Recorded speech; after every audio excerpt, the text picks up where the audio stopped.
morning, salam sejahtera bagi kita semua. Berjumpa lagi dalam program Weekly Devotion bersama dengan saya, Frater Hedbin Javianto Marbun, atau bisa dipanggil dengan Frater Hedbin. Apa kabar anak-anak SMP Talenta Purwakarta, orang tua, saudara-saudari terkasih dimanapun Anda berada? Semoga kita semua tetap sehat dan dalam lindungan Tuhan Yang Maha Esa. Amin. Tema renungan pada hari ini adalah COVID-19 dan tanggung jawab. Sekarang, mari kita siapkan hati dan pikiran kita untuk memulai renungan hari ini. Mari kita awali renungan ini dengan tanda kemenangan Kristus. In the name of the Father, and of the Son, and of the Holy Spirit. Amen. Kita awali Weekly Devotion hari ini dengan lagu Bapa Sentuh Hatiku.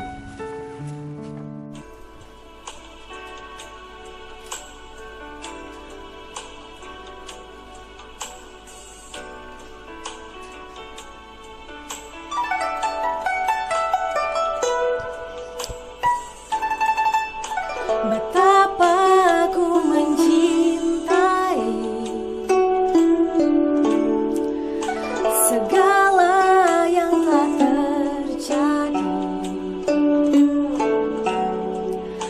tak pernah sendiri jalani hidup ini, selalu menyertai.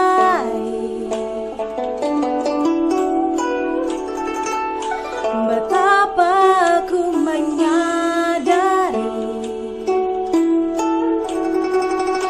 di dalam hidupku ini, Kau selalu memberi rancangan terbaik oleh karena kasih.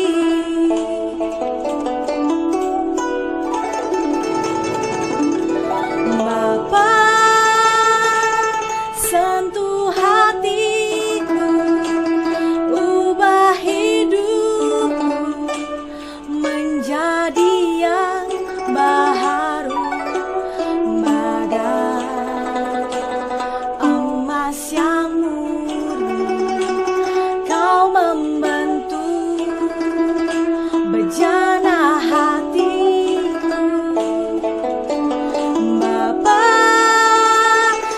Ajarku mengerti sebuah kasih yang selalu memberi, bagai air mengalir yang tiada pernah berhenti.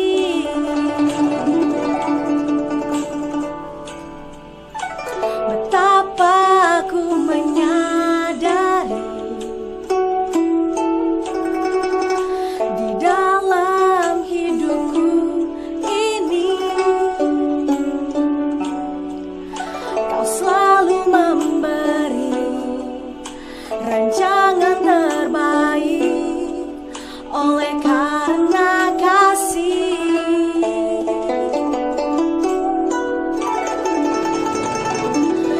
Bapa, sentuh hatiku, ubah hidupku menjadi yang baharu, bagai emas yang murni. Kau membentuk bejana hatiku. Bapa, ajarku mengerti sebuah kasih yang selalu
Bacaan dari Injil Matius bab 25 ayat 1 sampai 13. Pada waktu itu, hal kerajaan sorga seumpama 10 gadis yang mengambil pelitanya dan pergi menyongsong mempelai laki-laki. 5 diantaranya bodoh dan 5 bijaksana. Gadis-gadis yang bodoh itu membawa pelitanya tetapi tidak membawa minyak. Sedangkan gadis-gadis yang bijaksana itu membawa pelitanya dan juga minyak dalam buli-buli mereka. Tetapi karena mempelai itu lama tidak datang-datang juga, mengantuklah mereka semua lalu tertidur. Waktu tengah malam terdengarlah suara orang berseru, "Mempelai datang, song-songlah dia." Gadis-gadis itu pun bangun semuanya lalu membereskan pelita mereka. Gadis-gadis yang bodoh berkata kepada gadis-gadis yang bijaksana, "Berikanlah kami sedikit dari minyakmu itu, sebab pelita kami hampir padam."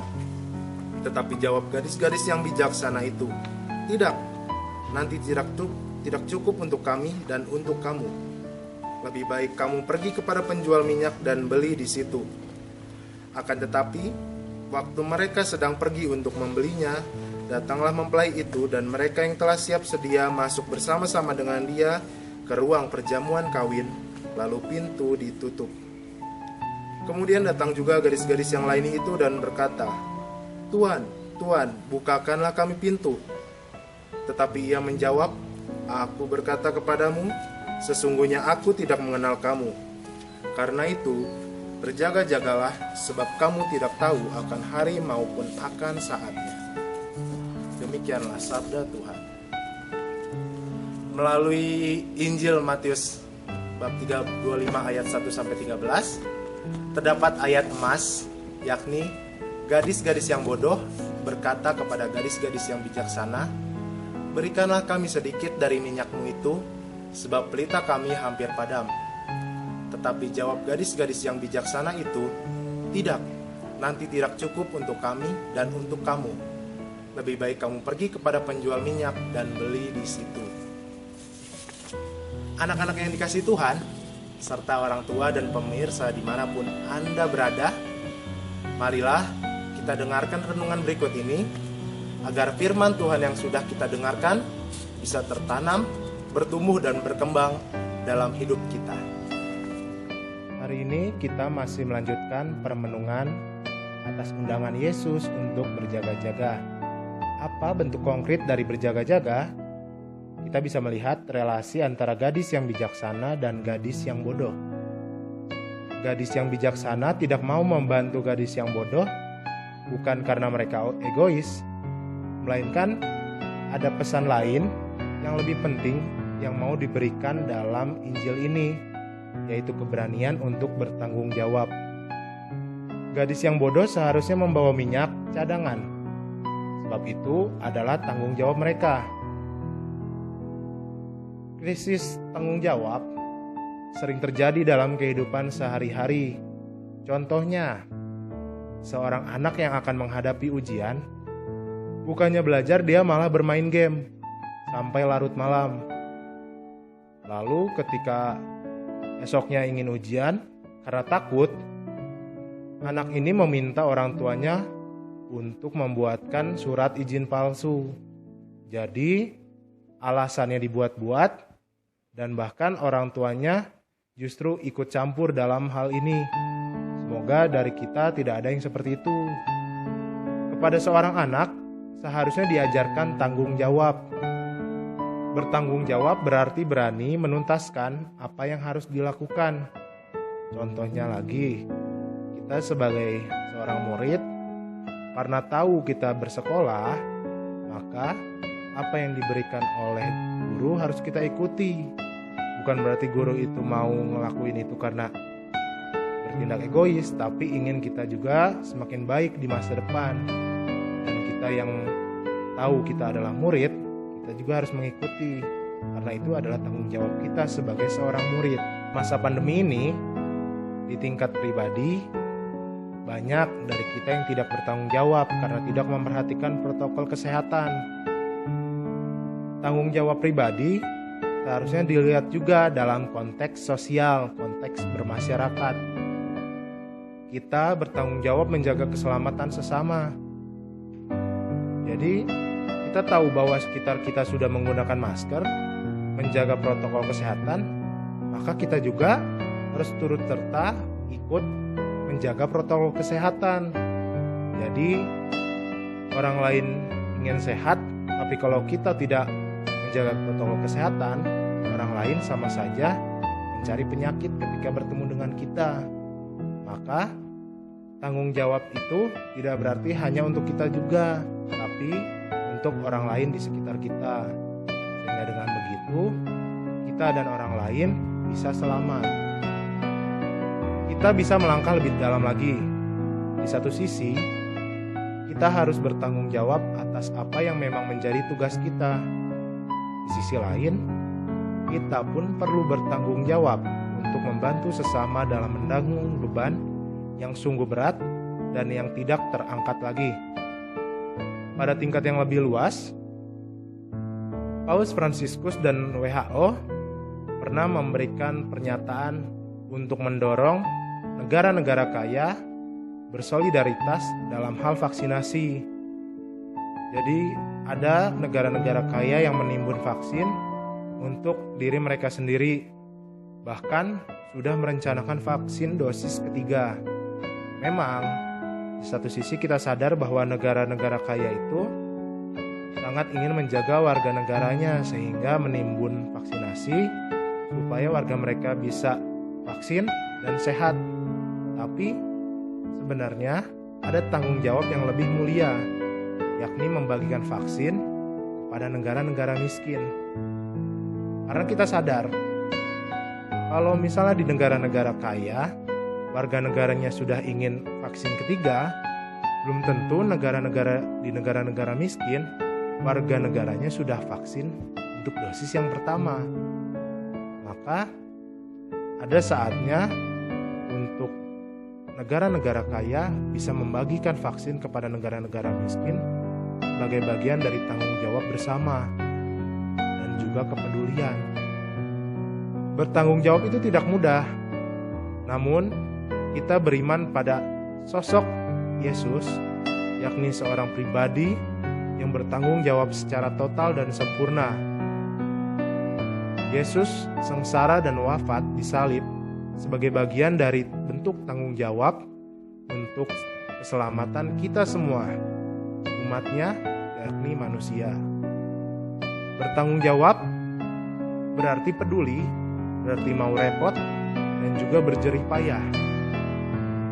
Terdapat seorang wanita kudus bernama Santa Monica yang kita peringati pada hari ini juga menunjukkan tanggung jawab dalam hidupnya. Ia memiliki seorang anak yang bernama Agustinus yang semasa hidupnya dari kecil hingga remaja memiliki sikap yang buruk sebagai seorang anak. Sehingga sebagai seorang ibu tentunya sedih ketika melihat anaknya yang tidak baik dalam kehidupan sehari-hari. Namun karena kesabarannya dan mau untuk repot, sang ibu Santa Monica mau mendampingi dan menunjukkan jalan yang benar bagi anaknya, yakni Agustinus. Hingga akhirnya Agustinus bertobat dan akhirnya menjadi orang kudus juga, yang kita kenal sebagai Santo Agustinus dari Hippo. COVID-19 ini menunjukkan kerapuhan dan tanggung jawab di dalam hidup kita. Padahal kalau kita serius untuk bertanggung jawab, iman kita pun menjadi konkret, semakin menjadi nyata. Maka melalui renungan hari ini, mari kita memohonkan rahmat Tuhan agar kita berani bertanggung jawab, sehingga iman yang kita jalani semakin bertumbuh dan berjuang. Sekarang kita lanjutkan dengan doa yang diajarkan oleh Yesus sendiri. Bapa kami yang ada di surga, dimuliakanlah namamu, datanglah kerajaanmu, jadilah kehendak-Mu di atas bumi seperti di dalam surga. Berilah kami rezeki pada hari ini, dan ampunilah kesalahan kami, seperti kami pun mengampuni yang bersalah kepada kami. Dan janganlah masukkan kami ke dalam pencobaan, tapi bebaskanlah kami dari yang jahat. Amin. In the name of the Father, and of the Son, and of the Holy Spirit. Amen. Mari kita tutup renungan hari ini dengan lagu penutup.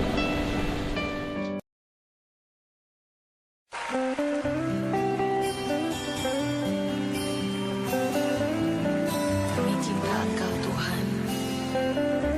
Apapun yang terjadi, kami mau tetap cinta Engkau.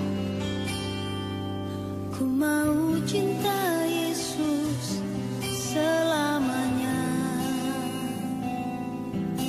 Ku mau cinta Yesus selamanya.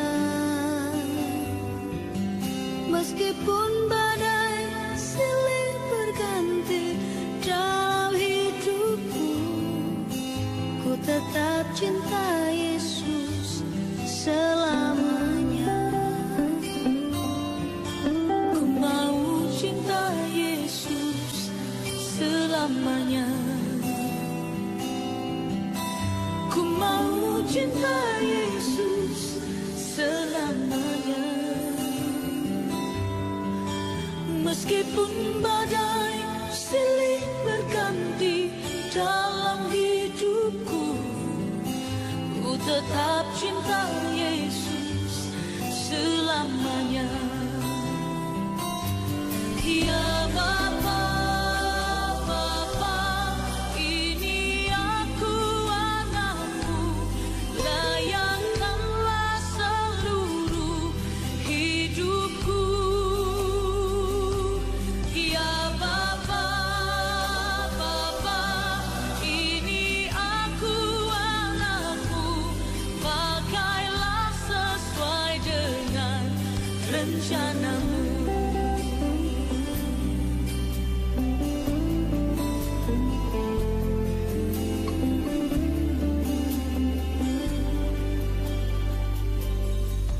Ku mau cinta Yesus selamanya.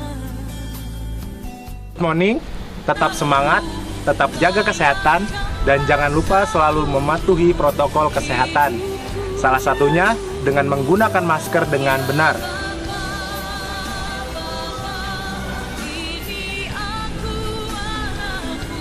God bless us. See you.